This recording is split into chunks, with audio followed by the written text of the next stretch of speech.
Enquanto terminamos de recolher as ofertas avulsas, você pode se voltar comigo novamente ao Evangelho de Mateus, capítulo 5.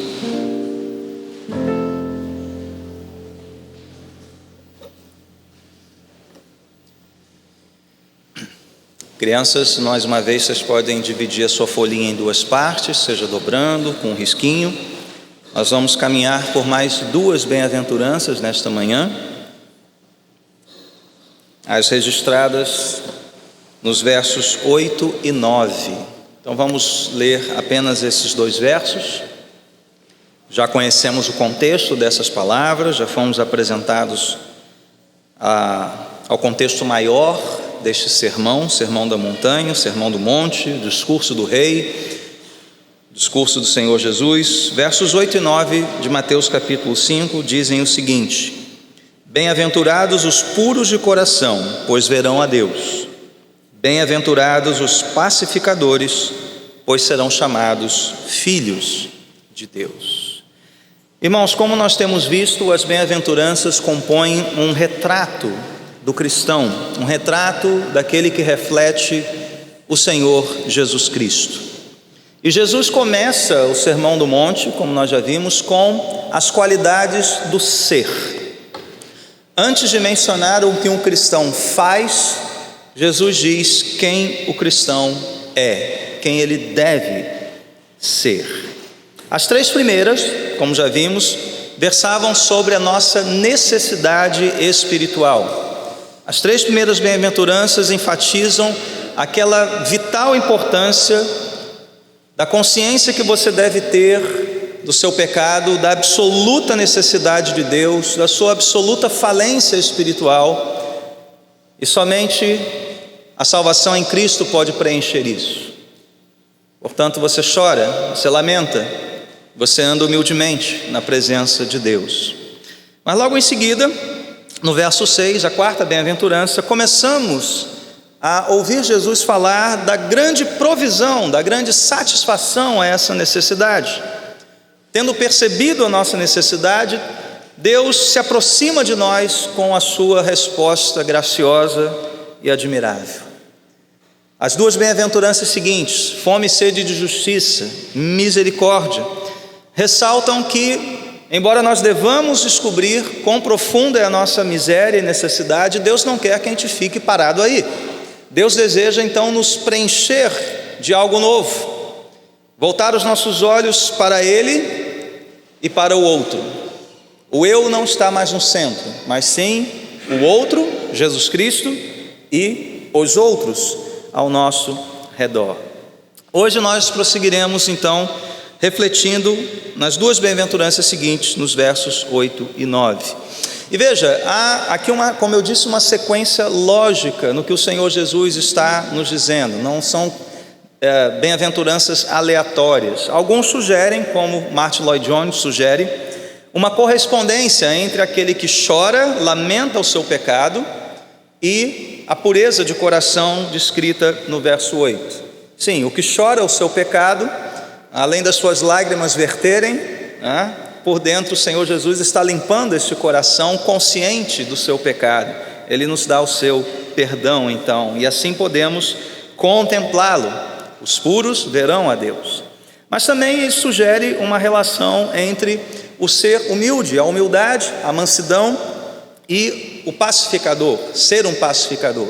Então aquele que anda humildemente na presença do Deus da paz é aquele que também promove essa paz com os outros ao seu redor, seja na sua igreja ou também aqueles que estranhos à comunhão dos santos. Então vamos ver isso mais de perto, pensando nesta primeira bem-aventurança, os puros de coração e a promessa, eles verão a Deus. Então, crianças, na primeira metade aí da sua folhinha, nós vamos fazer como no domingo passado. Lá na parte de cima da primeira metade você vai escrever: bem-aventurados os puros de coração.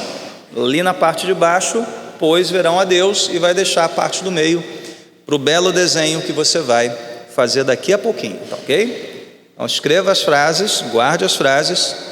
E pais, só vocês me ouvem aqui, isso aqui dá uma bela brincadeira de quebra-cabeça, uma coisa assim, né? Você mistura os bem-aventurados e os pois, qualquer coisa, e pede para a criança juntar até ela memorizar. Dica, fica a dica aqui, coisa simples.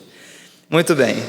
O que não significa pureza de coração? Mais uma vez, esses termos não são tão assim definidos pelo Senhor Jesus, e às vezes não são tão claros para nós. Então é importante nós dizermos o que eles não são, tirarmos da mesa algumas opções. O que não é pureza de coração? Eu creio que não se trata de ingenuidade, aquela coisa meio boba talvez, né? Ingênua, né? Parece que não consegue perceber, né, o que está ao seu redor.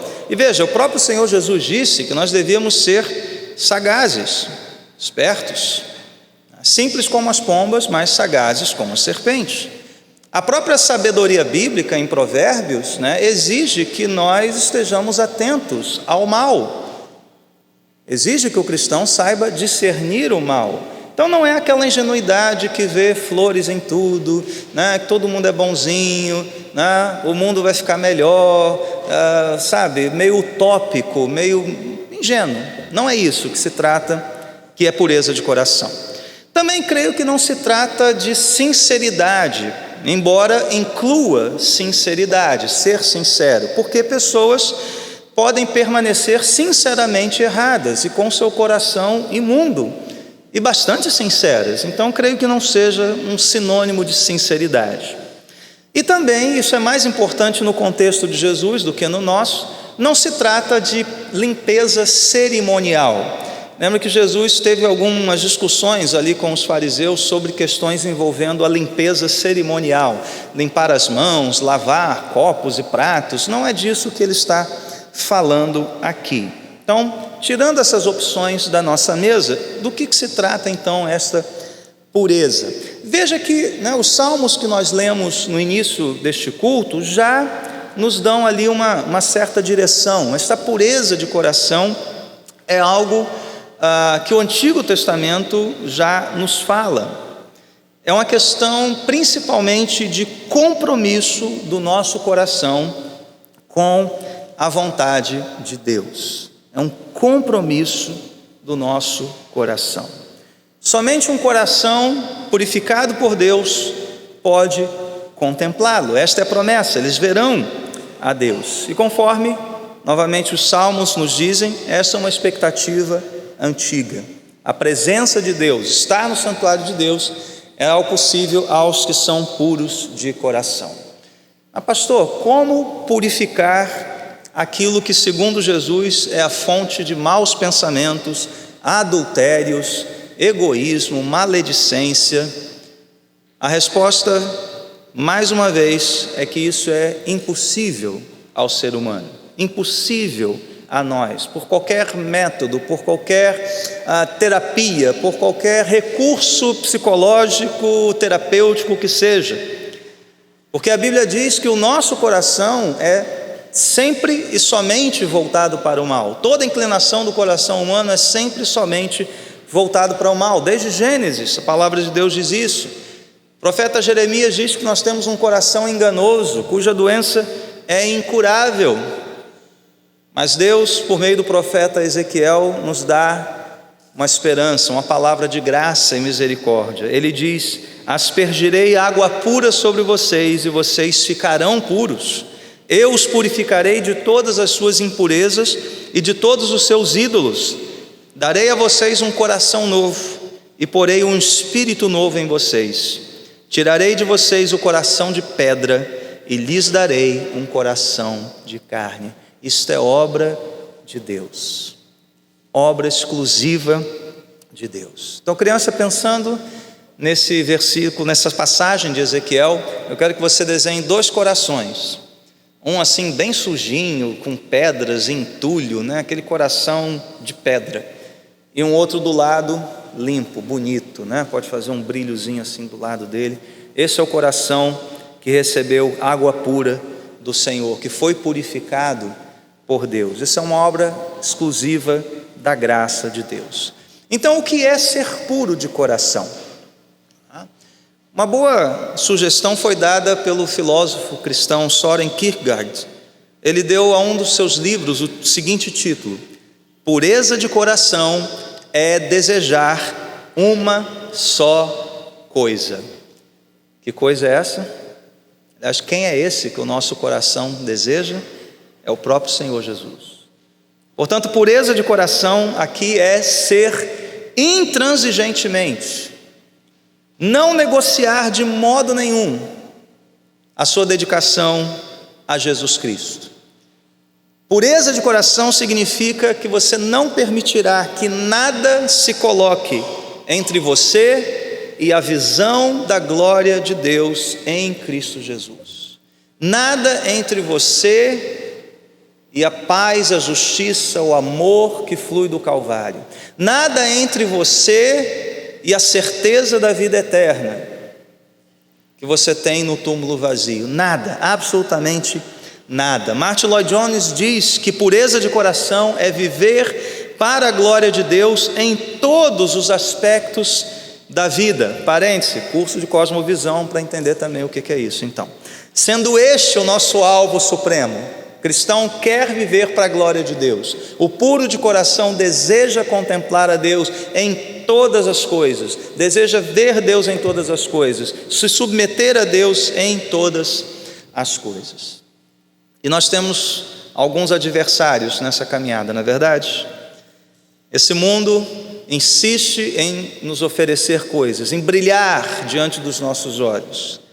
Mas, irmãos, nós sabemos que nada neste mundo pode ser comparado à glória do nosso Senhor e Salvador e a tudo aquilo que Ele nos oferece, a vida que Ele nos oferece, as promessas que Ele nos oferece. No entanto, quando você flerta demais com este mundo, quando você se aproxima demais desse mundo, parece que as coisas que Ele oferece a você se tornam grandes. É igual nós pegarmos uma pequena coisinha, uma pequena pedrinha, Você olha assim, essa aqui é michuruca, mas aproxima ela do seu olho, que ela vai parecer maior. Experimenta colocá-la no microscópio, ela vai parecer enorme. É assim que o mundo tenta nos roubar a visão da glória de Deus, a visão de Cristo Jesus. Então, pureza de coração é isso, é contemplar a Deus em todas as coisas e de maneira intransigente, viver segundo a vontade de Deus. Então eu pergunto a você nesta manhã, para nossa reflexão, para que nós meditemos nisso: quão claramente você tem visto a Deus em toda a sua glória, primeiramente revelada em Cristo? Se você quer contemplar a glória de Deus, olhe para Cristo. A Bíblia diz que Ele é o perfeito resplendor desta glória. Mas quanto você tem contemplado Deus nas coisas que você tem diante de você? Sim, vivemos num mundo caído, vivemos diante de um sistema de valores corrompido, rebelde, mas este é o mundo de Deus também. Deus colocou a sua assinatura, Deus colocou o seu padrão nas coisas desse mundo. Conversando com jovens sobre matemática, como matemática nos revela Deus, em toda a sua ordem e beleza, nos números, nas formas.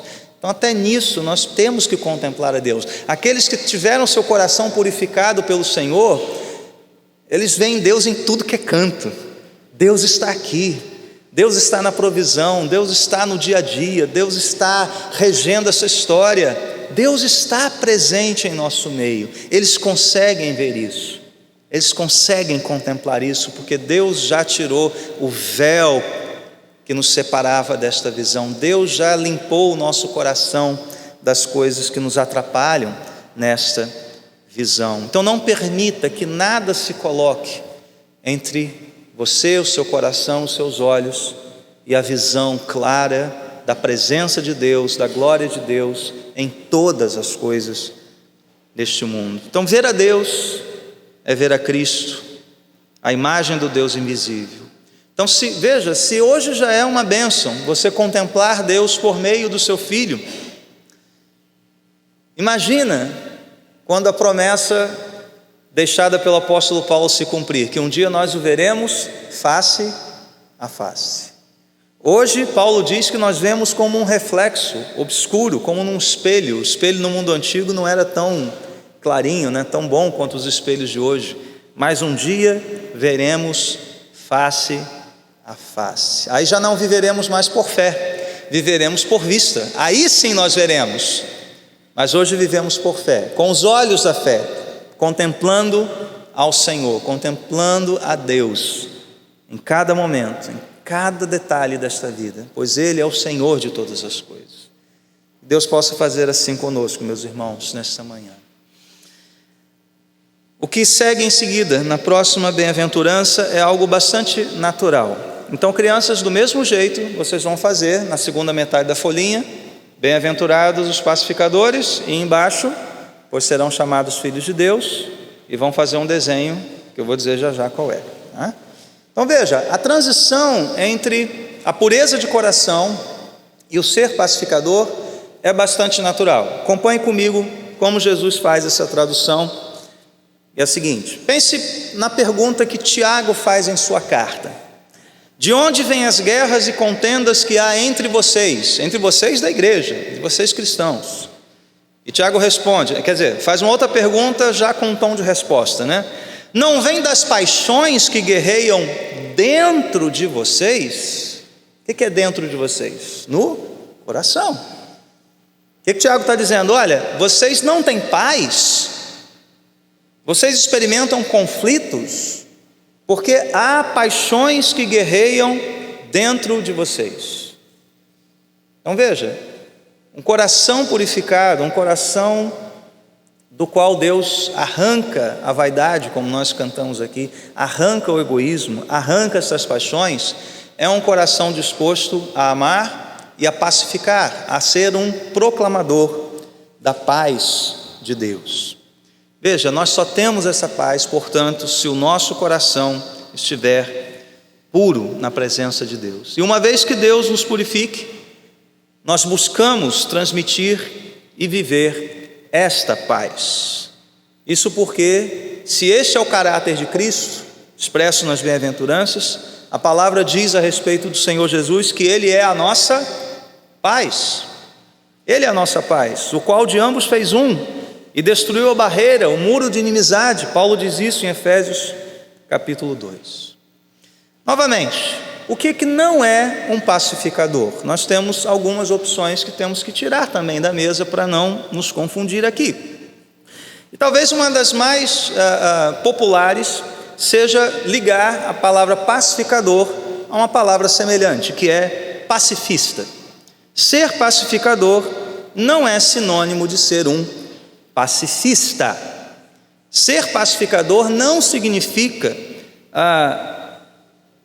ter que defender pacificação a qualquer custo em todo e qualquer conflito social, ou segundo alguns também defender o fim das forças armadas, do serviço militar, ou até mesmo o desarmamento civil. Eu sei que esse é um tema bastante sensível. Você pode ser contrário, ou melhor, você pode ser favorável ao desarmamento civil, só que talvez não seja bom usar esse versículo para fundamentar o seu ponto de vista, né? Porque a paz aqui que Jesus proclama nessa bem-aventurança não tem a ver tanto com esse pacifismo.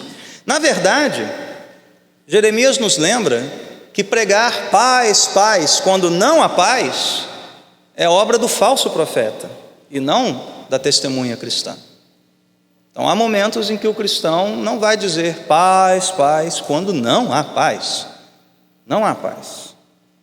Eu não creio, pessoalmente, que o cristianismo condene a reação justa, dentro da medida, a uma ação contrária, a uma ação criminosa, ou seja em nível pessoal ou em nível nacional. Não creio que o cristianismo condene uma guerra justa, a mobilização das forças armadas para guerrear contra o inimigo externo e evitar assim um mal maior. Pense na Segunda Guerra Mundial. Se todos fossem pacifistas, Hitler teria pintado e bordado na Europa. Eu creio que a Bíblia não impede a legítima defesa, a Bíblia não impede a guerra justa, a reação.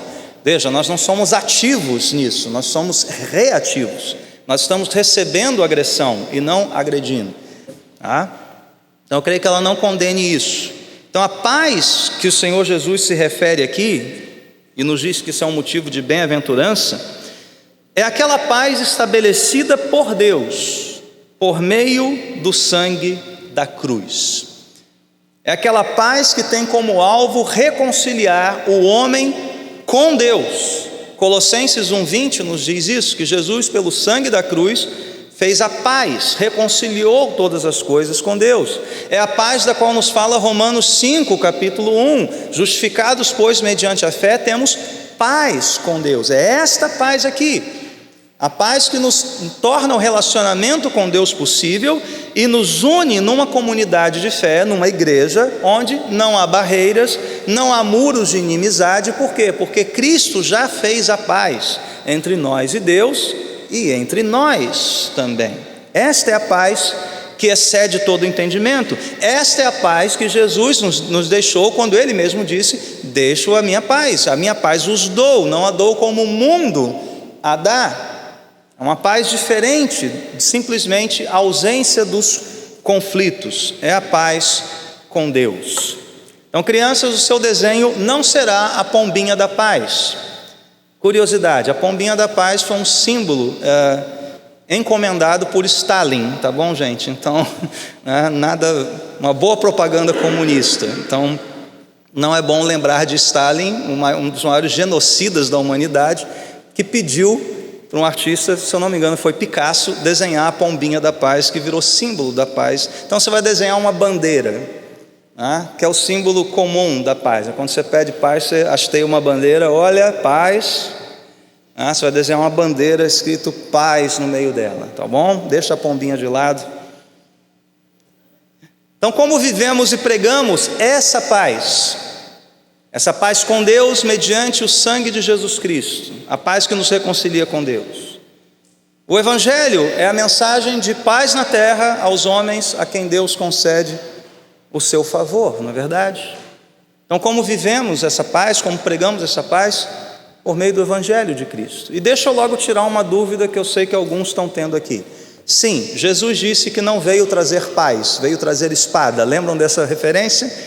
Não vim trazer a paz, não vim trazer a espada. Eu falei, meu Deus do céu, e agora? Estou confuso, pastor. Tem que ter paz ou tem que ter espada? Calma, Jesus disse isso num outro contexto, Jesus disse isso numa outra situação. O que ele está dizendo ali é o seguinte, que há possibilidade sim, de quando uma pessoa crer nele, isso gerar conflito. É o que nós vemos, por exemplo, em famílias muçulmanas. Ali, crer em Jesus é trazer sobre si espada.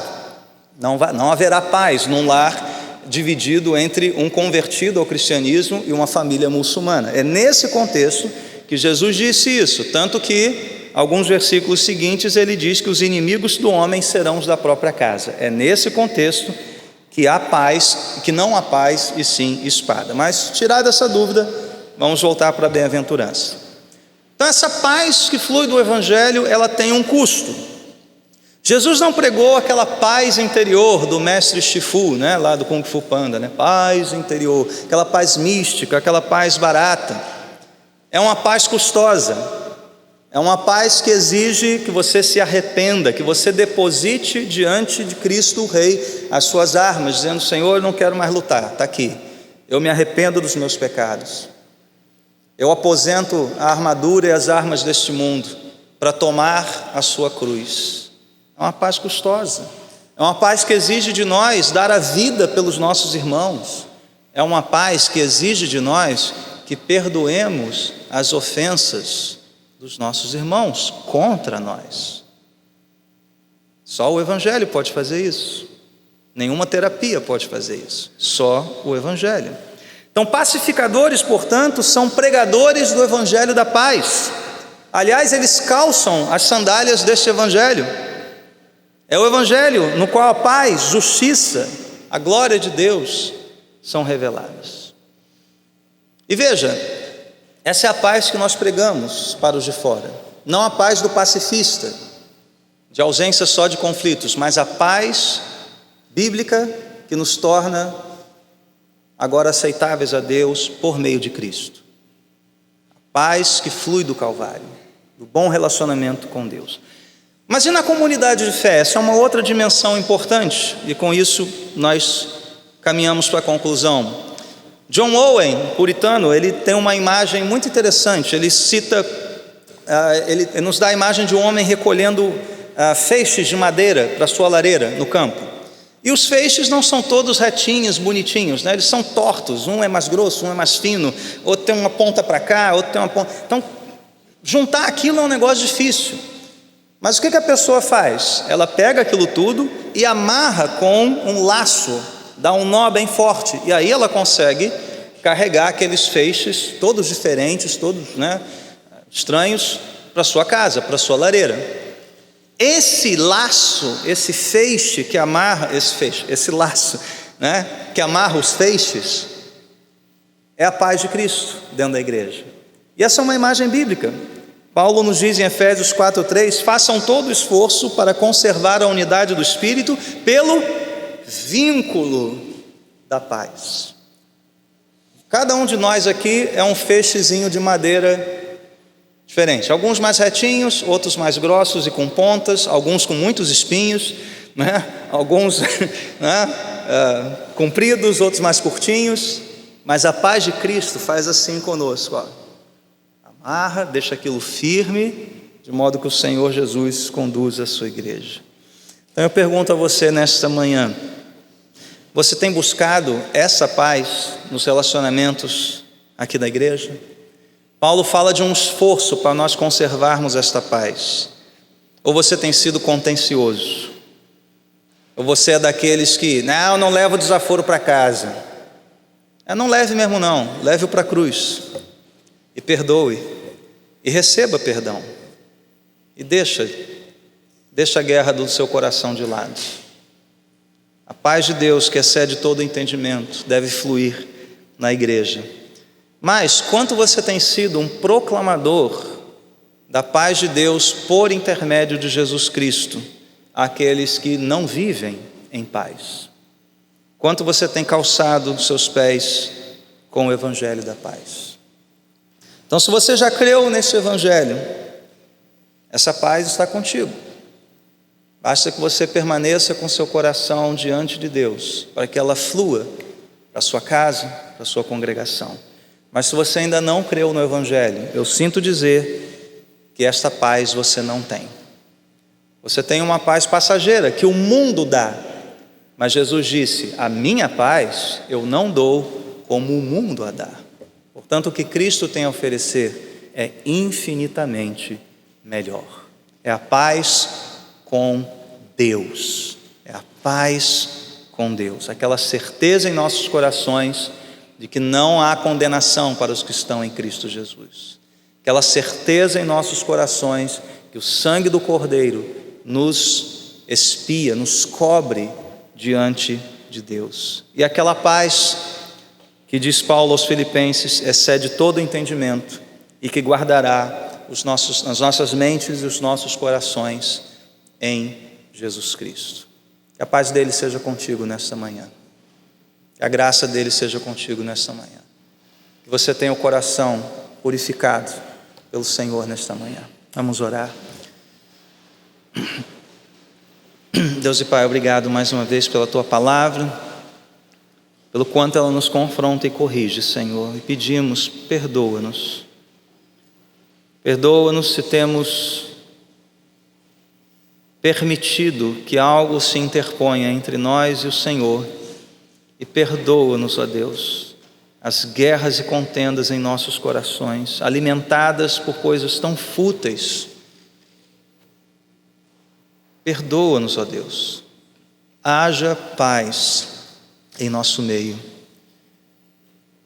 e que cada um aqui possa contemplar o Senhor em toda a sua beleza e majestade, em cada área de sua vida, para a glória do teu nome. Amém.